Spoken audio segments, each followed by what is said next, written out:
Welcome. We are elaborating, we are visiting the provisions of the Code of Criminal Procedure for trial of a sessions case. In this, we have been observing that it is the public prosecutor who is vested with the responsibility to conduct a case on behalf of the prosecution. And then on the first date of hearing under section 226 of Code of Criminal Procedure 72, the public prosecutor is to open the case and to make it specific the charge and the evidence on which the charge he is going to prove. This has taken us to the evidence, and the evidence as such would mean the provisions as per the Indian Evidence Act 1872.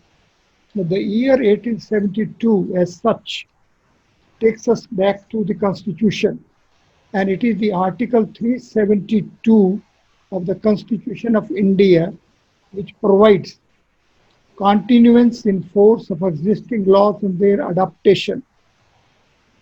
This is the source article in terms of which the entire range of provisions, functionaries, and all connected aspects were given sanction of a continuity. This Article 372, Part 1 provides notwithstanding the repeal by this Constitution of the enactments referred to in Article 395. It is 395 which provides the repealing of the enactments, but here in 372 it is put a notwithstanding clause, notwithstanding the repeal by this Constitution of the enactments referred to in Article 395, but subject to other provisions of this Constitution. All the laws in force in the territory of India immediately before the commencement of this Constitution shall continue in force therein until altered or repealed or amended by a competent legislature or other competent authority. So, this is the source article in which provides continuity. All the laws in force on the date of commencement of the Act have been given constitutional legal sanctity.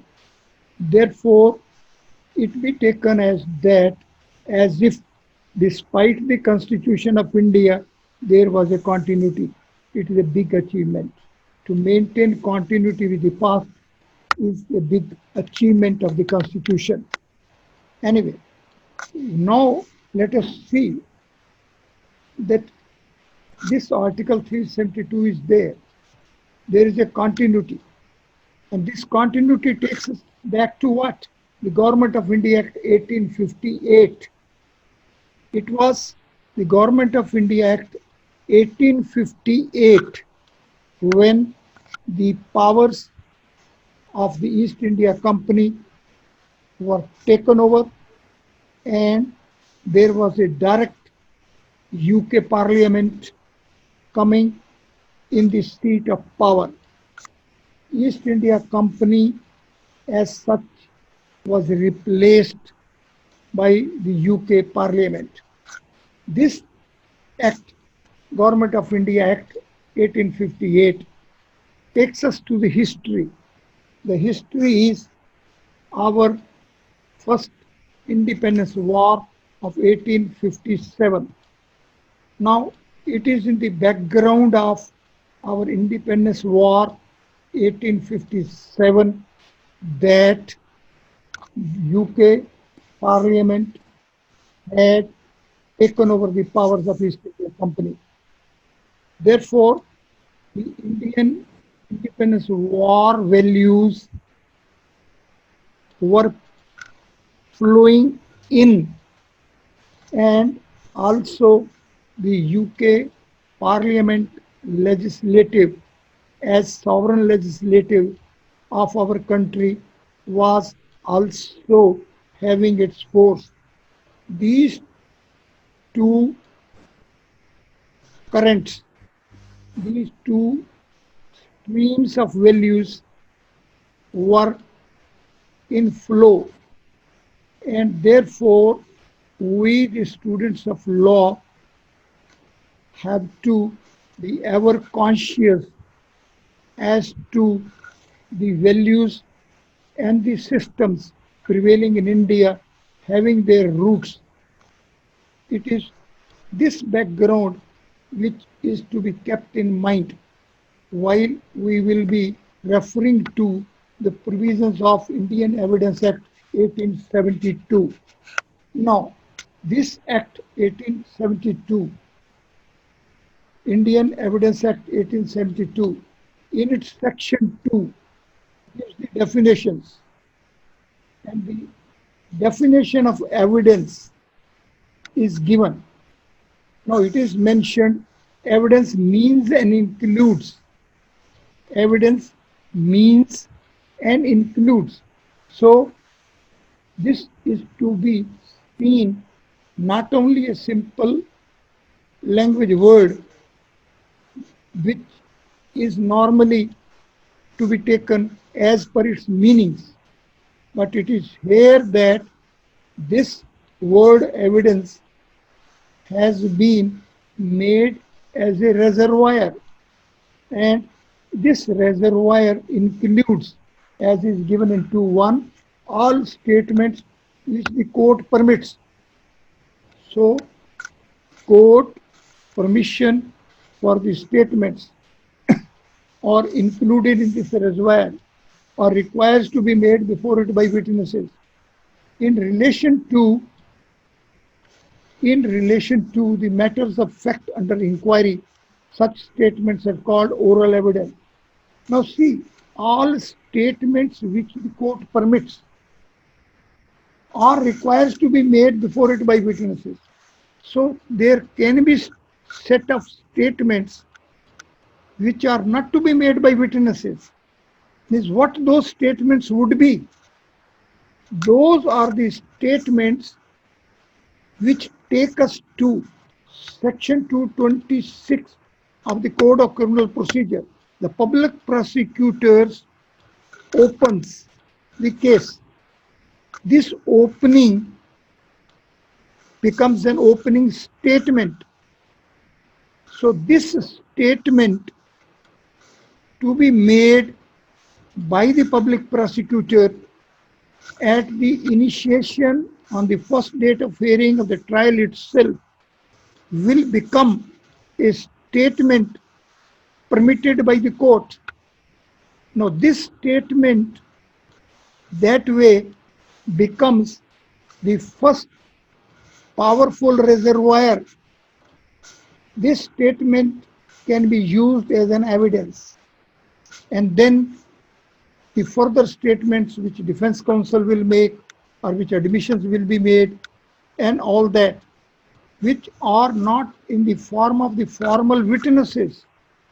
The statement by the public prosecutor, the statements by the defense counsel, the statements which are permitted from the sources other than the witnesses as well or evidence. These are included in evidence. As such, as a defense counsel or as a criminal lawyer, we have to ever remain conscious as that any statement, if it is made during the process of the trial with the permission of the court, then that will become an evidence. So we have to be mature enough, we have to be conscious enough, we have to be alert enough to make any statement in court during the process of the trial, during the proceedings of the trial, which will in a way be taken as impliedly permitted by the court. One may feel like that this permission is not being in the formal form. It is being not in a written order. So if during the trial proceedings some statements are made with the implied permission of the court, those as well in the situations and circumstances will become evidence. And the next part is all documents including electronic records. Now, what document means? Now, a document as such, as a word is being used, but it simply says including electronic records. But document as such, as far as this definition is concerned, here is not making it specific what it means and what other will be included in it other than the electronic records. There would be many series and many generics of series of the records. Those are not specifically mentioned, but the word used is a document. Therefore, we have to be conscious as to what precisely is to be taken as a document in the form of a documentary evidence in the context of the trial. Therefore, now we, in this background, go to part second of the Indian Evidence Act, which is regarding on proof. So part second of the Indian Evidence Act provides legislative provisions on proof. We had seen in chapter 3, there were provisions regarding the facts which need not be proved. Now here in chapter 5 of documentary evidence, this chapter 5 is included in part 2 of the Indian Evidence Act, which is on proof. And this chapter is having provisions starting from section 61 to 73A. So this set of provisions make a one complete code, complete enlistment within which the documentary evidence is to be lawfully adduced, produced, proved, and to be taken for their logical implications. Therefore, we shall be through these provisions thoroughly and in the sequence in which these have been enlisted here. The first section says proof of contents of documents. So when there is a document, naturally its contents will be there.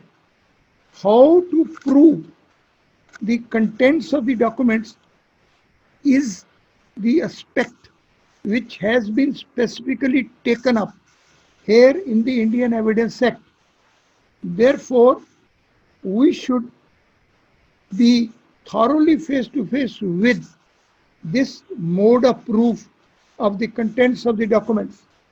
Then word is used primary evidence, secondary evidence, proof of documentary by primary evidence, cases in which secondary evidence can be taken, special provisions regarding electronic records, admissibility of electronic records, rules as to the notice to produce, proof of signature and handwriting of a person alleged to have signed a written document produced, proof as to the electronic signatures, proof of execution of a document required by law to be attested, proof where no attesting witness is found, admission of execution by party to attested document, proof when attesting witness denies the execution, proof of document not required by law to be attested, comparison of signature, writing or seal with other documents are proved, admitted or proved, proof as to the evidence of the digital signatures and all that. These all are the provisions.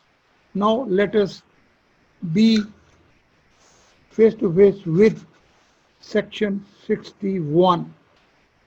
It is the first section of this chapter and it is the most important section as it is here where it is mentioned proof of contents of documents, and it is said contents of documents may be proved either by primary or by secondary evidence. So though it is about the proof, but it just states the two different modes. It can be proved by a primary evidence or by a secondary evidence. Therefore, this section straightway jumps or gets complemented and supplemented by sections 62 and 63. 62 says primary evidence. Primary evidence means the document itself produced for inspection of the court. Therefore, when documentary evidence is to be given and when it is to be proved by primary evidence, then it would mean that the original document is to be produced for inspection of the court. So if the original document is not produced for inspection of the court, then it will not be taken that the contents are being proved by a primary evidence. Now, the secondary evidence. Secondary evidence means and includes. See here again, means and includes. Means this again becomes a reservoir. It is taking that simple meanings as these as words are not sufficient, and instead these are to be taken as an umbrella, as a reservoir where many aspects, many situations will be there. And the first of them is certified copies given under the permission hereinafter contained. Now see, secondary evidence, when it is permitted, when it will be there, it is a question in itself, then it can be proved by certified copies. But when provisions, as per the provisions, and this, what provision says, copies made from the original by mechanical process, which in themselves ensures the accuracy of the copy, and copies compared with such copies.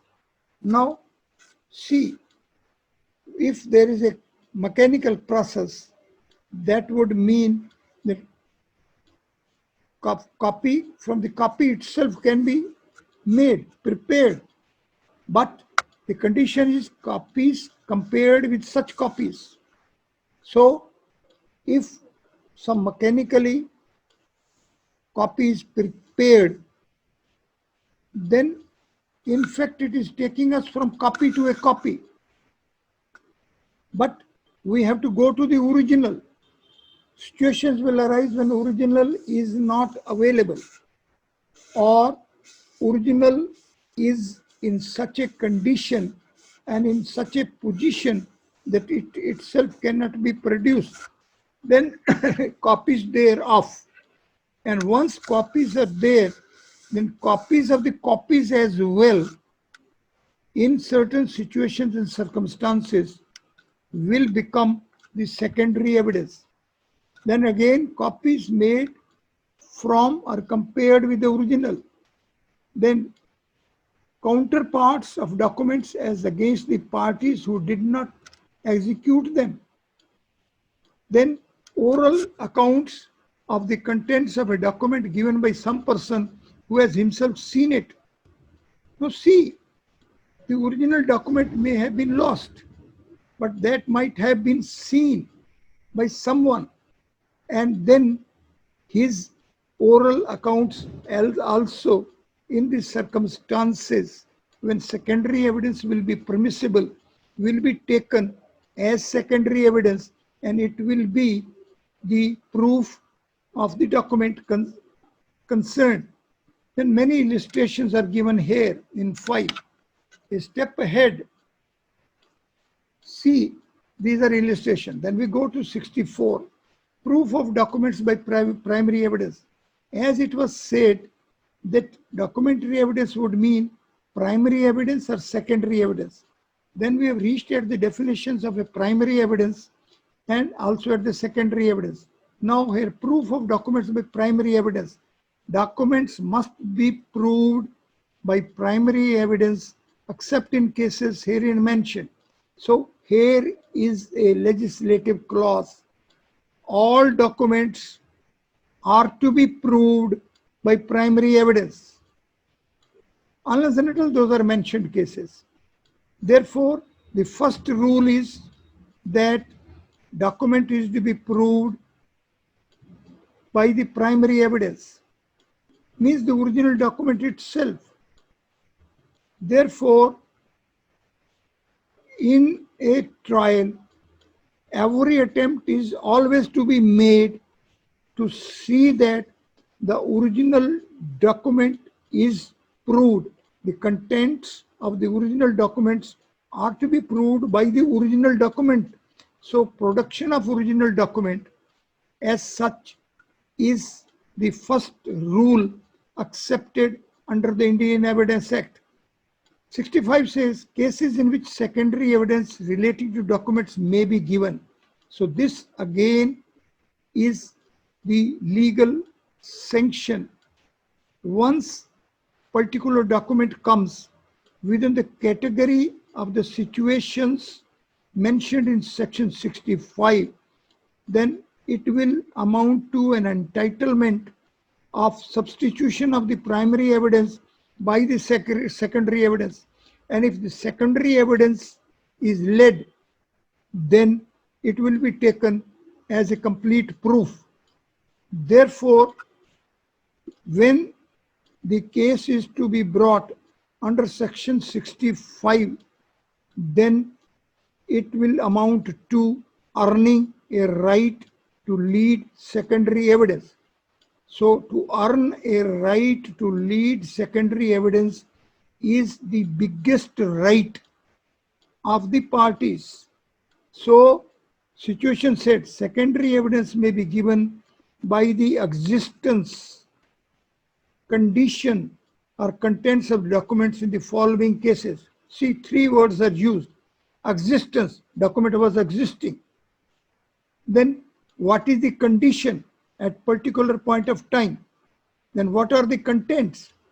So there are three distinct situations in respect of which secondary evidence can be led.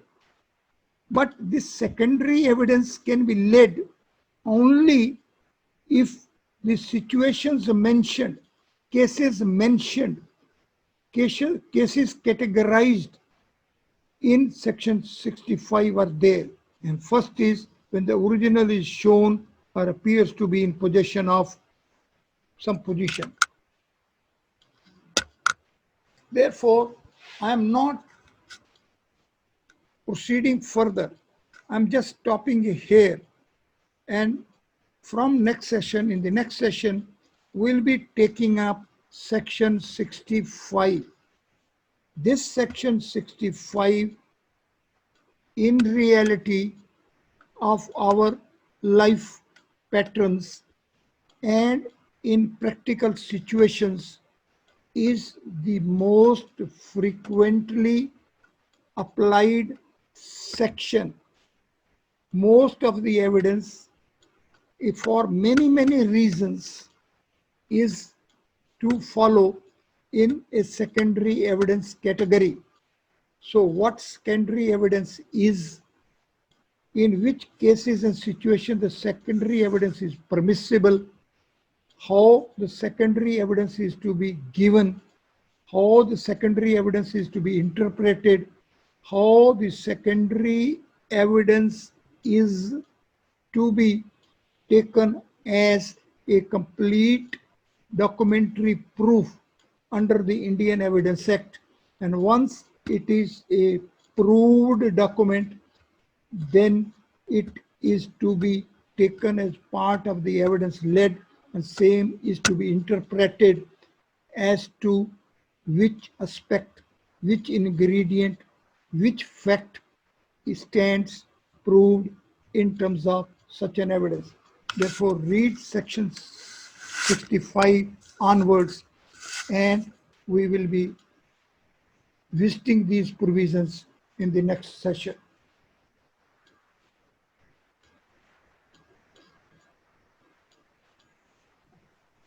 All right. Yes, Uncle. So we prepared with the text of section 65 onwards of chapter 5 of part 2 of the Indian Evidence Act. Once we will be through them, then certainly it will enrich our knowledge about the proof required under law in terms of Indian Evidence Act and other provisions. Thank you very much. Yes, sir. Thank you, sir. Thank you.